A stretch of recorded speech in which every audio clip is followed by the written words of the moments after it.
Sky edge YouTube ಚಾನಲ್ಗೆ ನಿಮ್ಮೆಲ್ಲರಿಗೂ ಸ್ವಾಗತ.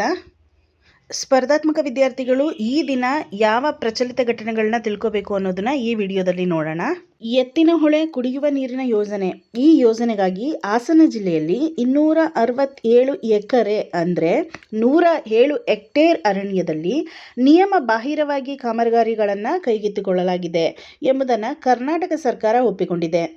ಈ ವಿಚಾರವಾಗಿ ರಾಜ್ಯದ ಉಪಮುಖ್ಯಮಂತ್ರಿ ಹಾಗೂ ಜಲಸಂಪನ್ಮೂಲ ಸಚಿವರಾಗಿರುವಂತಹ ಡಿ.ಕೆ. ಶಿವಕುಮಾರ್ ಅವರು ಕೇಂದ್ರ ಅರಣ್ಯ ಸಚಿವ ಭೂಪೇಂದರ್ ಯಾದವ್ ಅವರನ್ನು ಭೇಟಿಯಾಗಲಿದ್ದಾರೆ.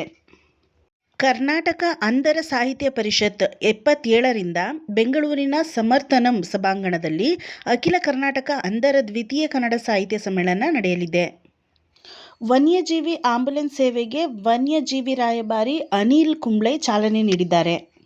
ಭಾರತದ ಭಗೀರಥ ಎಂದೇ ಖ್ಯಾತರಾಗಿರುವಂತಹ ಮ್ಯಾಗ್ಸೆಸೆ ಪ್ರಶಸ್ತಿ ಪುರಸ್ಕೃತ ರಾಜೇಂದ್ರ ಸಿಂಗ್ ರವರು ಅರಾವಳಿ ಶ್ರೇಣಿ ವ್ಯಾಪ್ತಿಯಲ್ಲಿ ಗಣಿಗಾರಿಕೆ ಕುರಿತು ಮಾತನಾಡಿದ್ದಾರೆ. ಮುಕ್ತ ವ್ಯಾಪಾರ ಒಪ್ಪಂದ ಸಂಬಂಧಿಸಿದ ಮಾತುಕತೆಗಳು ಪೂರ್ಣಗೊಂಡಿದೆ ಎಂದು ಭಾರತ ಮತ್ತು ನ್ಯೂಜಿಲೆಂಡ್ ಘೋಷಿಸಿದೆ.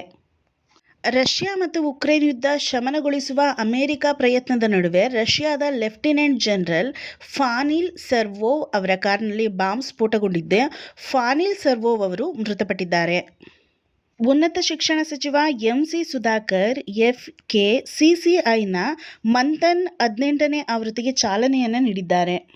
ಚಿನ್ನಸ್ವಾಮಿ ಕ್ರೀಡಾಂಗಣದಲ್ಲಿ ಕ್ರಿಕೆಟ್ ಪಂದ್ಯ ನಡೆಸುವ ಕುರಿತಂತೆ ಪರಿಶೀಲಿಸಲು ಸಮಿತಿ ರಚಿಸಲಾಗಿದೆ.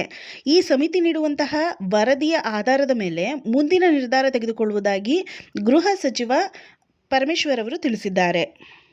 ಕ್ರಿಕೆಟ್ಗೆ ವಿದಾಯ ಘೋಷಿಸಿದ ಆಲ್ರೌಂಡರ್ ಆಫ್ ಸ್ಪಿನ್ ಪರಂಪರೆಯ ಕೊಂಡಿ ಕರ್ನಾಟಕದ ಕೃಷ್ಣಪ್ಪ ಗೌತಮ್. ನೌಕಾಪಡೆಯ ಕಿಂಗ್ ಅಂಕುಶ್ ಜಾಧವ್ ಅವರು ಭೋಪಾಲ್ನಲ್ಲಿ ನಡೆಯುತ್ತಿರುವಂತಹ ರಾಷ್ಟ್ರೀಯ ಶೂಟಿಂಗ್ ಚಾಂಪಿಯನ್ ಶಿಪ್ನ ಪುರುಷರ 10M ಏರ್ ರೈಫಲ್ನಲ್ಲಿ ಸ್ವರ್ಣ ಪದಕ ವಿಜೇತರಾಗಿದ್ದಾರೆ.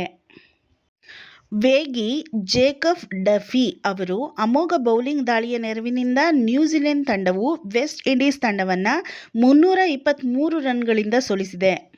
ಭಾರತ ಮಹಿಳೆಯರ ಕ್ರಿಕೆಟ್ ತಂಡವು ಶ್ರೀಲಂಕಾ ಎದುರಿನ ಸರಣಿಯ ಮೊದಲ ಪಂದ್ಯದಲ್ಲಿ ಜಯಗಳಿಸಿದೆ. ದಿನದ ಪ್ರಚಲಿತ ಘಟನೆಗಳಿಗೋಸ್ಕರ ಈ ಚಾನಲ್ನ ಲೈಕ್ ಮಾಡಿ, ಶೇರ್ ಮಾಡಿ, ಸಬ್ಸ್ಕ್ರೈಬ್ ಮಾಡಿ. ಪ್ಲೀಸ್ ಸಪೋರ್ಟ್ ಮಾಡಿ. ಏನಾದರೂ ಮಿಸ್ಟೇಕ್ಸ್ ಅನಿಸಿದರೆ, ಇನ್ನೂ ಏನಾದರೂ ಚೇಂಜ್ ಮಾಡ್ಕೋಬೇಕು ಅನಿಸಿದರೆ ಕಾಮೆಂಟ್ ಮಾಡಿ ತಿಳಿಸಿ.